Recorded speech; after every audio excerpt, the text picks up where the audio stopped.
Pesugihan penjual mie ayam di desa X, tumbal budi pembeli memilih warung yang murah. Di sebuah desa kecil yang terletak di pinggiran kota, hiduplah seorang pedagang mie ayam bernama Budi. Budi adalah sosok yang dikenal di desanya, bukan hanya karena dagangannya yang lezat, tetapi juga karena sikapnya yang ramah dan selalu siap membantu tetangga. Namun, di balik senyumnya, Budi menyimpan beban yang berat. Usahanya yang berupa warung mie ayam sering kali sepi pembeli, dan pendapatannya hanya cukup untuk memenuhi kebutuhan sehari-hari. Setiap pagi, Budi bangun lebih awal dari yang lain. Dia menghabiskan waktu berjam-jam untuk mempersiapkan bahan-bahan dagangannya.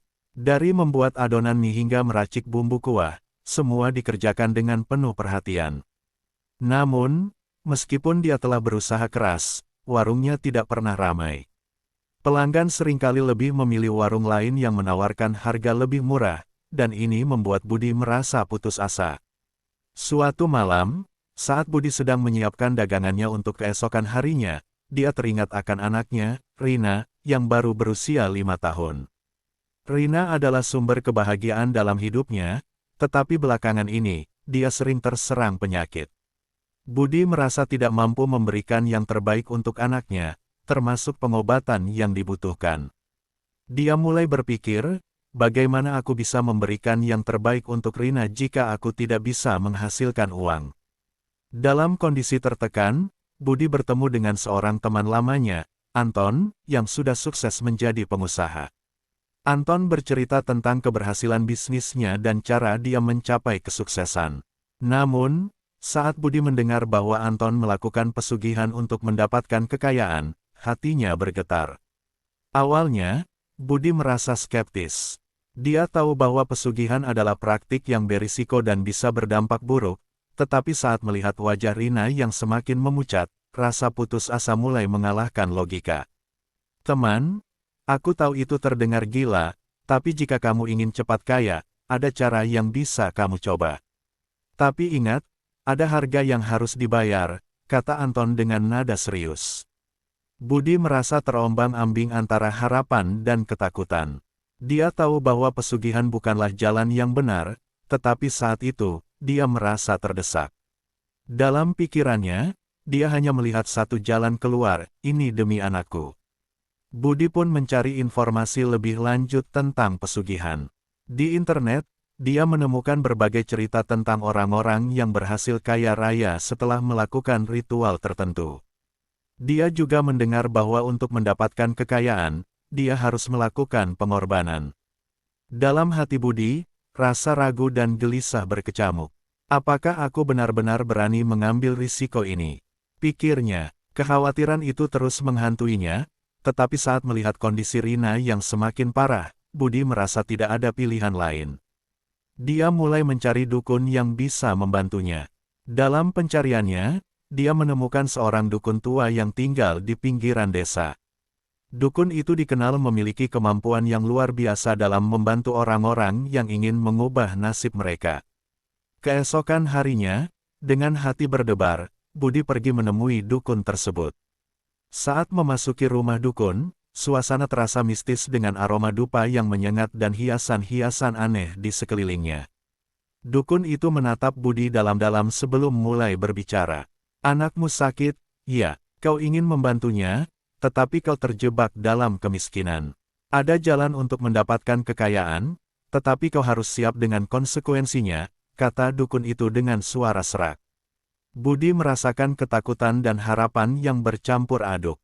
Apa yang harus saya lakukan? Tanyanya. Dukun itu menjelaskan bahwa untuk mendapatkan kekayaan, Budi harus melakukan ritual dengan mengorbankan seekor kambing hitam. Budi terkejut. Kambing, apakah itu benar-benar yang dibutuhkan? Pikirnya. Namun, di dalam hatinya, dia tahu bahwa ini mungkin satu-satunya jalan untuk menyelamatkan anaknya. Setelah berpikir panjang, Budi akhirnya sepakat untuk melakukan ritual tersebut. Dia merasa berat, namun tekadnya untuk menyelamatkan Rina mengalahkan segalanya. Dengan langkah mantap, Budi pulang ke rumah, memikirkan segala konsekuensi dari keputusan yang telah diambilnya.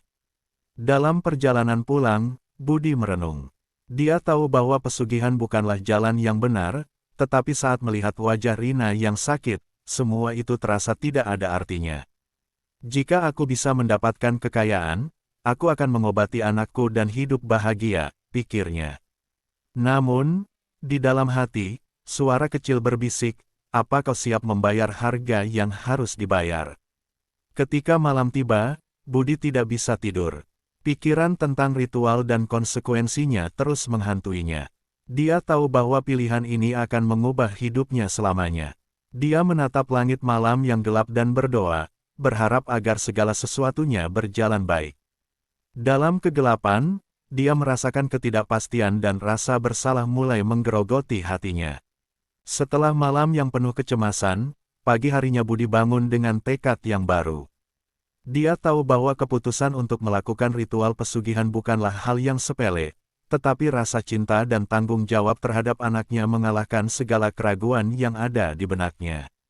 Dengan langkah mantap, dia bersiap untuk pergi ke dukun yang telah direkomendasikan oleh Anton. Di dalam hati, Budi berdoa agar semua berjalan lancar. Dia pergi ke pasar untuk mencari kambing hitam yang akan menjadi tumbal. Suasana pasar pagi itu ramai, tetapi di benak Budi hanya ada satu tujuan, mendapatkan kambing yang tepat. Setelah berkeliling, dia menemukan kambing hitam yang tampak sehat dan kuat. Tanpa berpikir panjang, dia membelinya meskipun harganya cukup mahal. Dalam benaknya, ini semua demi Rina.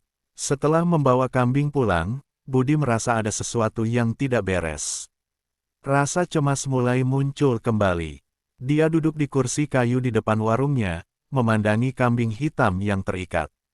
Kambing itu terlihat tenang, seolah-olah tidak menyadari nasib yang menantinya. Di satu sisi, Budi merasa bersalah, tetapi di sisi lain, dia juga merasa terpaksa. Ini adalah jalan satu-satunya untuk mengubah nasib kami, pikirnya. Saat malam tiba, Budi pergi ke rumah dukun dengan membawa kambing hitam. Suasana malam terasa mencekam, dan bintang-bintang yang biasanya bersinar cerah tampak tertutup awan gelap.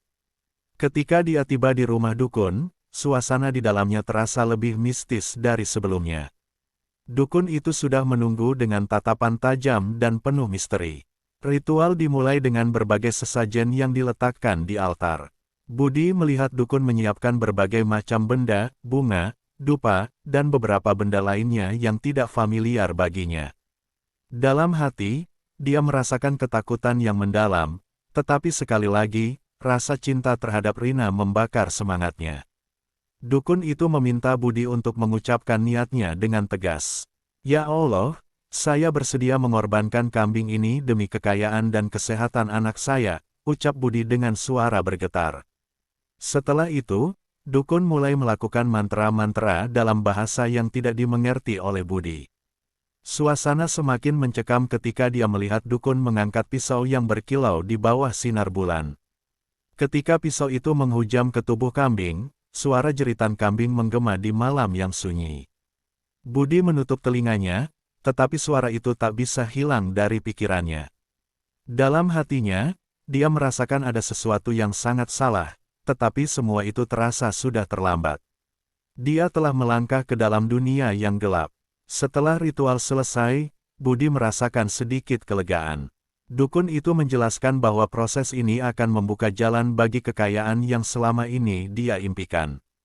Dalam waktu dekat, kamu akan melihat perubahan besar dalam hidupmu, kata dukun dengan suara misterius. Budi pulang dengan perasaan campur aduk, antara harapan dan rasa bersalah. Keesokan harinya, keajaiban mulai terjadi. Usaha mie ayamnya mendadak ramai. Pelanggan yang sebelumnya enggan datang kini berbondong-bondong menikmati mie ayam yang disajikannya. Budi merasa seperti orang yang baru lahir. Dia tidak bisa menyembunyikan senyumnya ketika melihat warungnya dipenuhi orang-orang yang menikmati makanan yang dia buat dengan sepenuh hati. Namun, di balik semua itu, bayang-bayang ketakutan terus menghantuinya. Setiap malam, saat dia terlelap, mimpi buruk datang menghampiri. Dia sering melihat wajah kambing hitam yang terikat, seolah-olah menuntut balas. Budi selalu terbangun dengan keringat dingin, tetapi saat membuka matanya, dia melihat kenyataan, dia kini memiliki pelanggan yang banyak, dan uang mulai mengalir deras. Seiring waktu, Budi mulai merasakan dampak dari kekayaannya. Dia mampu memperbaiki rumahnya, membeli perlengkapan baru untuk Rina, dan bahkan mulai menabung untuk masa depan. Namun, rasa cemas dan bersalah tidak pernah hilang. Setiap kali dia memandang anaknya yang ceria, suara dalam hatinya berbisik, ada harga yang harus dibayar. Ketika malam tiba, Budi tidak bisa menghindar dari rasa takut yang menggerogoti hatinya. Dia mulai menjauh dari teman-temannya yang dulu bersamanya. Mereka mulai curiga dengan perubahan yang terjadi padanya dan mulai menjauh. Budi merasa terasing meskipun dikelilingi oleh orang-orang yang datang untuk membeli mie ayamnya. Suatu malam, saat Budi sedang bersiap untuk tidur, dia mendengar suara aneh yang berasal dari dapur. Suara itu terdengar seperti bisikan, dan Budi merasa ketakutan. Dia berusaha meyakinkan dirinya sendiri bahwa itu hanya imajinasinya. Namun, saat dia menutup mata, suara itu semakin keras dan jelas. "Budi, kau telah mengorbankan sesuatu yang berharga. Apa kau siap untuk membayar?" Budi terbangun dengan jantung berdebar. Dia tahu bahwa dia telah melangkah ke dalam dunia yang tidak dia mengerti sepenuhnya. Di satu sisi, dia menikmati kekayaan yang datang, tetapi di sisi lain, dia merasa terjebak dalam kesepian dan ketakutan. Dia mulai mempertanyakan keputusan yang telah diambilnya. Apakah semua ini sepadan? Apakah aku bisa hidup dengan bayang-bayang ini selamanya? Keputusan untuk melakukan pesugihan telah mengubah hidup Budi secara drastis, tetapi juga membawa konsekuensi yang sangat berat.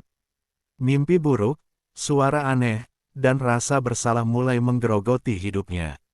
Di titik ini, Budi harus menghadapi kenyataan bahwa setiap tindakan memiliki konsekuensi, dan jalan yang pernah dia pilih mungkin tidak dapat diputar kembali. Seiring berjalannya waktu, Budi melihat warung mie ayamnya berkembang pesat. Pelanggan yang dulunya enggan kini berbondong-bondong datang, dan pendapatannya meningkat tajam. Setiap hari, dia merasa seperti menginjakkan kaki di dunia baru yang penuh dengan janji dan harapan. Namun, di balik kesuksesannya, ada kegelapan yang semakin merayap ke dalam hidupnya. Budi mulai merasakan dampak dari kekayaan yang didapatkan. Dia mampu memperbaiki rumahnya yang dulunya reot, membeli perabotan baru, dan bahkan menyekolahkan Rina di sekolah yang lebih baik. Namun, meskipun kehidupan materialnya membaik, jiwa Budi semakin terpuruk. Ketika dia berusaha menikmati hasil kerja kerasnya, suara-suara aneh dan mimpi buruk terus menghantuinya setiap malam. Suatu malam, saat Budi menikmati makan malam dengan Rina, dia teringat masa-masa sulit yang mereka lalui. Rina yang ceria tampak sehat dan bahagia, tetapi di dalam hati Budi, rasa bersalah dan kecemasan terus menggerogoti. Apakah semua ini sepadan? Pikirnya, dia merasa terjebak dalam kesuksesan yang tidak tulus. Setiap kali dia melihat tawa anaknya, dia juga teringat pada kambing hitam yang terkorban, dan suara bisikan yang selalu mengikutinya. Masyarakat desa mulai menyadari perubahan yang terjadi pada Budi. Teman-temannya yang dulu akrab kini menjauh. Mereka mulai curiga dan bertanya-tanya dari mana datangnya kekayaan Budi. Budi berusaha menjelaskan bahwa semua ini berkat kerja kerasnya, tetapi tidak ada yang percaya. Mereka hanya melihatnya sebagai orang yang telah menempuh jalan pintas demi mendapatkan kekayaan.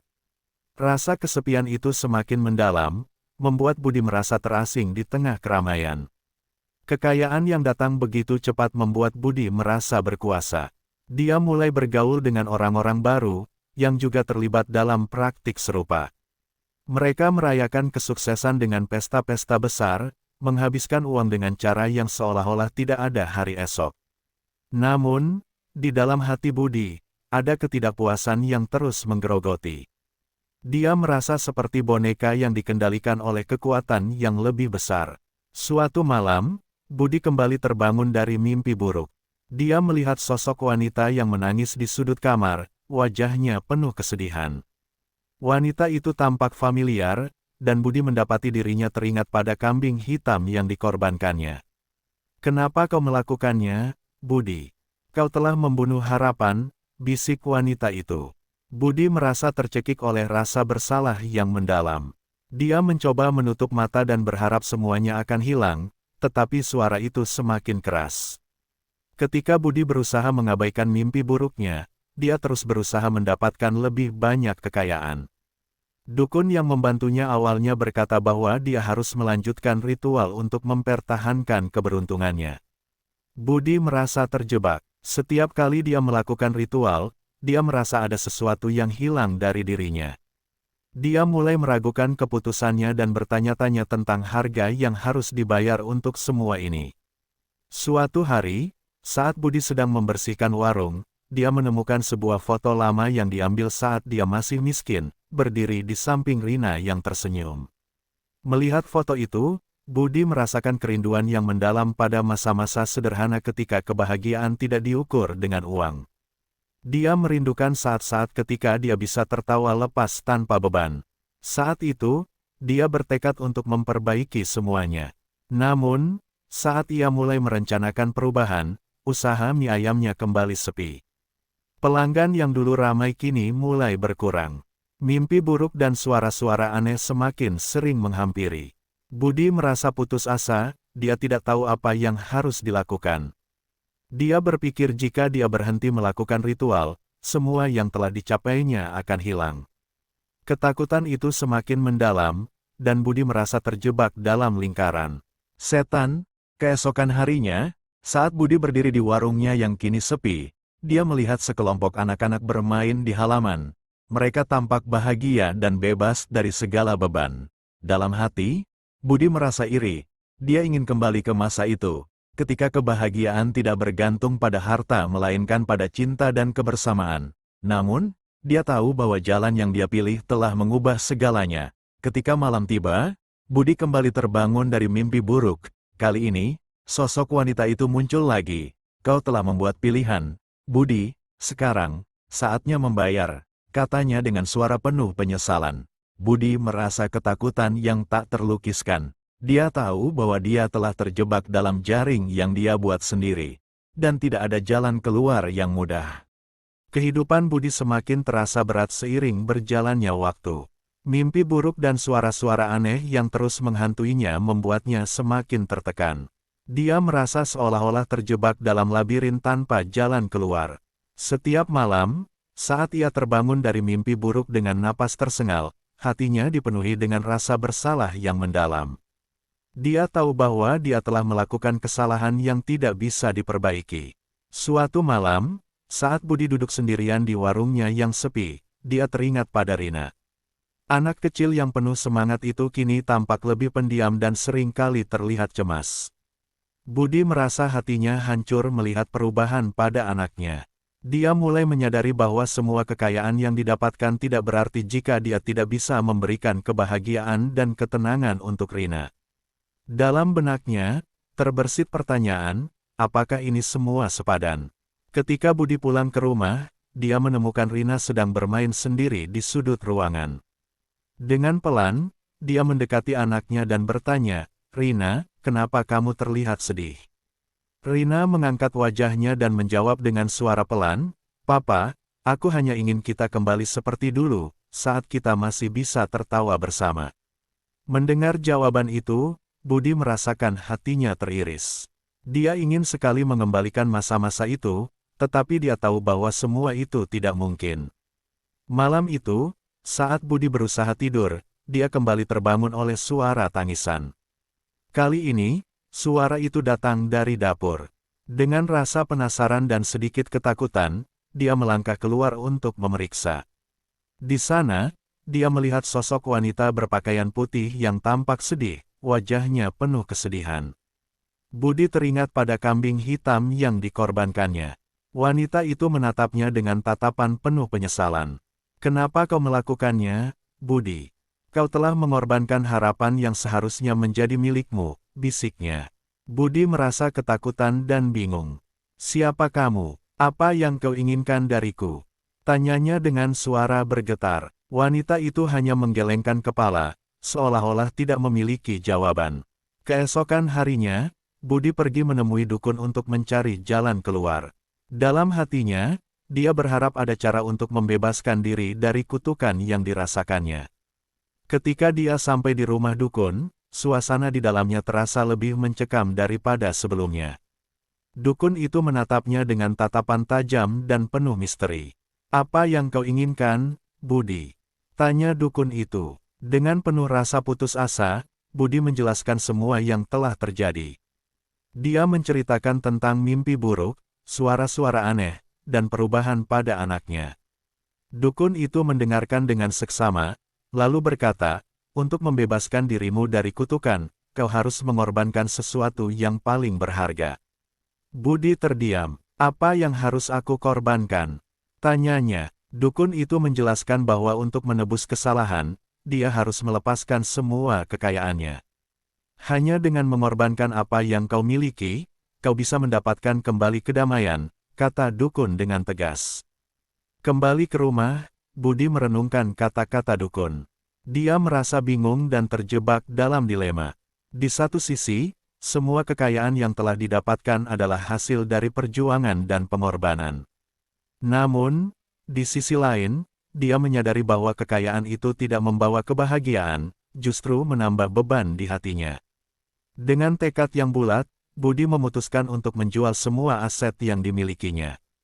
Dia mulai dengan menjual perabotan baru yang dibeli dengan hasil pesugihan. Setiap kali dia menjual sesuatu, dia merasakan seberkas kelegaan, tetapi juga kesedihan yang mendalam.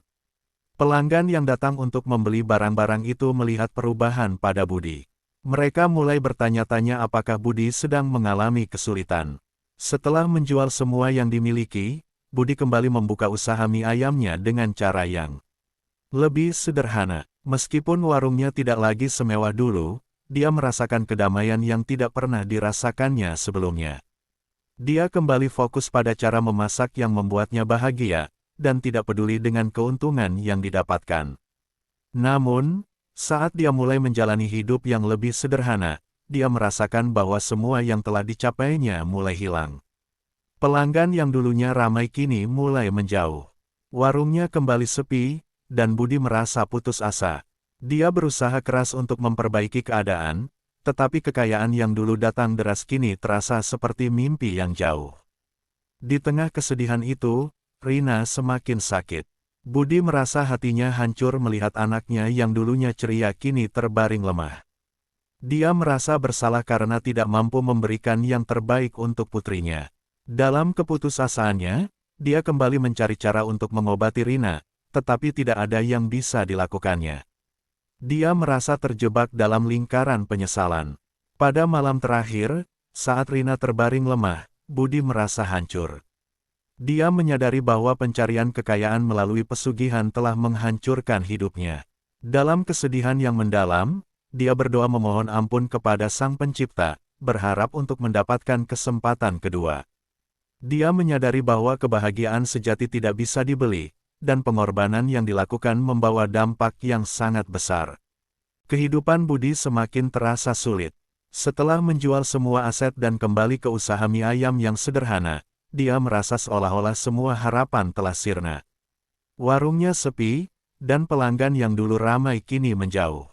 Mimpi buruk dan suara-suara aneh yang menghantuinya semakin sering datang.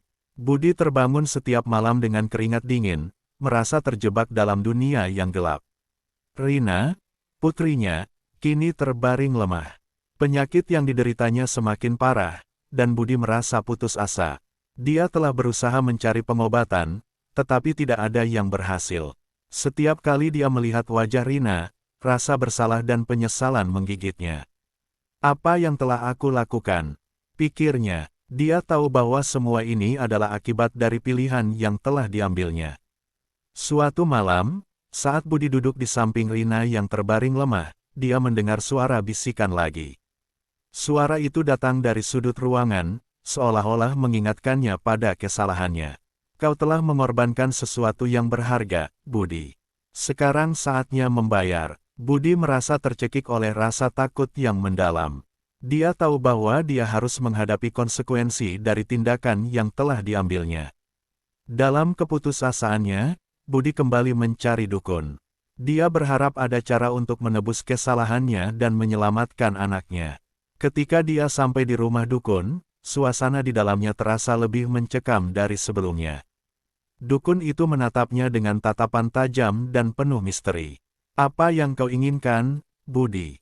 tanyanya. Dengan penuh rasa putus asa, Budi menjelaskan tentang keadaan Rina yang semakin memburuk dan permohonan untuk mendapatkan kesempatan kedua. Dukun itu mendengarkan dengan seksama, lalu berkata, "Untuk membebaskan dirimu dari kutukan, kau harus mengorbankan sesuatu yang paling berharga bagimu. Hanya dengan cara itu, kau bisa mendapatkan kembali apa yang hilang." Budi merasa terkejut. "Apa yang harus aku korbankan? Apakah aku harus kehilangan Rina?" tanya Budi, suaranya bergetar. Dukun itu hanya menggelengkan kepala. "Tidak, bukan itu yang dimaksud. Tetapi kau harus melepaskan semua yang telah kau dapatkan. Hapus semua jejak kekayaan yang tidak tulus." Kembali ke rumah, Budi merenungkan kata-kata dukun. Dia merasa bingung dan terjebak dalam dilema. Di satu sisi, dia tidak ingin melepaskan Rina, tetapi di sisi lain, dia tahu bahwa semua kekayaan yang didapatkan tidak membawa kebahagiaan. Dia merasa terjebak dalam lingkaran setan, dan tidak tahu bagaimana cara untuk melangkah maju.